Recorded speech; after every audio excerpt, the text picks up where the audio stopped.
நான் என்ன சொல்ல போறேன், ஜெயிக்கணும், பசிக்குது, வலிக்குது, உதவாங்குறோம், புறக்கணிக்கப்படுறோம், யாருமே இல்லை நம்ம கூட, அனாதையா இருக்கிறோம்.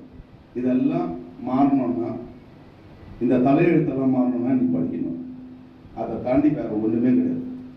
நீ படிக்கணும், பொருளாதாரத்தில் ஜெயிக்கணும், பாதுகாப்பை இதனை 2 வழியாக உறுதிப்படுத்திக்கணும் உங்களை. அப்படி இல்லைன்னா நீங்கள் கேள்விக்குறியாயிடும் உங்கள் வாழ்க்கை எல்லாருக்குமே.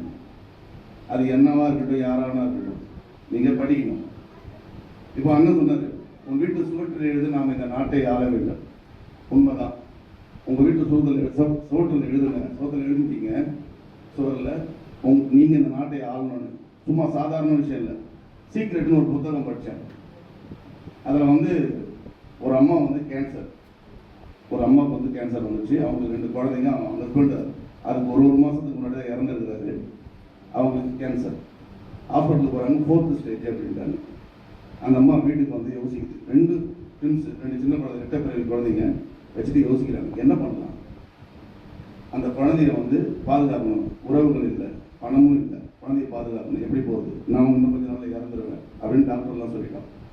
ஆனால் நம்ம சுகத்தில் ஒரே ஒரு வரி தான் எழுதி வச்சுது, என்னன்னு, எனக்கு எந்த நோயும் இல்லை அப்படின்னு காலையில் எழுதி பார்த்துட்டு எக்ஸசைஸ் பண்ண ஆரம்பிச்சது. இப்படியே தொடர்ந்தது. 1 வருஷம் கழிச்சு போய் செக் பண்ணி தான் அதுக்கு கேன்சர் இல்லை. அவருடைய எண்ணம் மாற்றம் எங்கே போய் நிற்க வைக்கிறது பாருங்க. இதெல்லாம் அம்பேத்கர் சொல்றாரு, உங்களுடைய எண்ணங்களை உங்கள் வீட்டு சுகத்தில் எழுதி வைங்க, நான் இந்த நாட்டை ஆளணும். ரொம்ப சாதாரண விஷயம் கிடையாது. நீங்க இந்த நாட்டை ஆண்டே ஆகணும், வேற வழி கிடையாது. உங்களுக்குள்ள இந்த சாதி, மத வேறுபாடு, இன வேறுபாடு எதுவுமே இல்லை. என் முதுகுக்கு பின்னாடி ஒரு ரக்கை இருக்குது. அந்த ரக்கை எனக்கு எந்த அடையாளமும் கொடுக்காது, மனுஷன்ற அடையாளத்தை தவிர. அதை வச்சுட்டு நான் பறப்பேன் அப்படின்ற சிந்தனையோட பறந்து போவேன். கல்வி வழியா தேர்வாகி போவேன். என் பையன்கிட்ட சொல்லுவேன், டேய் நம்மளால யாருக்கிட்டே சண்டை போட முடியாது, நம்மகிட்ட எதுவுமே இல்லை, நான் என்னடா பண்றது அப்படின்னு சொன்னேன். அவன் சொல்லுவான், படிக்கணும் பாடணும், படிச்சா போதாது, நீ கலெக்டர் ஆகி உங்கள் வீட்டுக்கு முன்னாடி கார் நிற்கணும். சார் சொன்னாங்க, உங்கள் கார் வந்து வீட்டில் நிற்கணும்னு. நான் கார் வாங்கி காசு கொடுத்து கார் வாங்கி நிறுத்திட்டேன்.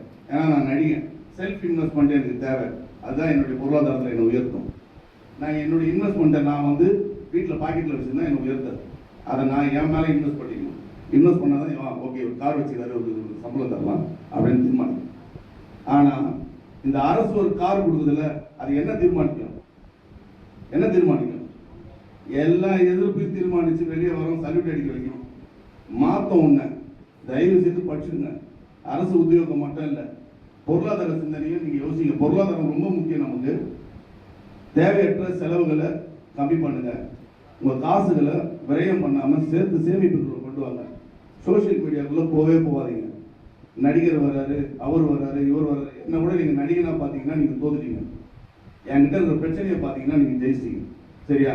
அதனால 2வது பாதுகாப்பாக இருக்கணும். உங்கள் வீட்டு குழந்தைங்கிட்ட சொல்லுங்க, எல்லாமே பெண்கள்கிட்ட தான் சொல்லி தரோம். குட் டச் பேட் டச்லாம் உங்கள் வீட்டு ஆம்பளை பையன்கிட்ட சொல்லுங்க. குட் டச் பேட் டச்னா என்னன்னு ஆம்பளை பிள்ளைக்கு சொல்லி வளர்த்து கொண்டு போங்க. ஏன்னா ஒரு குழந்தை எப்படி ஒரு பெண்ணை பார்க்கணும் அப்படின்றது தாய் தகப்பன் தான் முதல்ல ஆண் பிள்ளைக்கு சொல்லித்தரோம், அதுக்கப்புறம் பெண் பிள்ளைகிட்ட போய் சொல்லித்தரலாம். சரிங்களா? நீங்கள் எல்லாரும் பாதுகாப்பாக இருங்க, தைரியமாக இருங்க, நிறைய படிங்க. உங்கள் கவனம் முழுக்க கல்வி மலையே இருக்கணும். சரியா? வேற என்ன எதுவுமே இருக்கக்கூடாது. உங்கள் சிந்தனைக்குள்ள சாதி இருக்கக்கூடாது, எந்த அடையாளத்துக்குள்ள சிக்கக்கூடாது.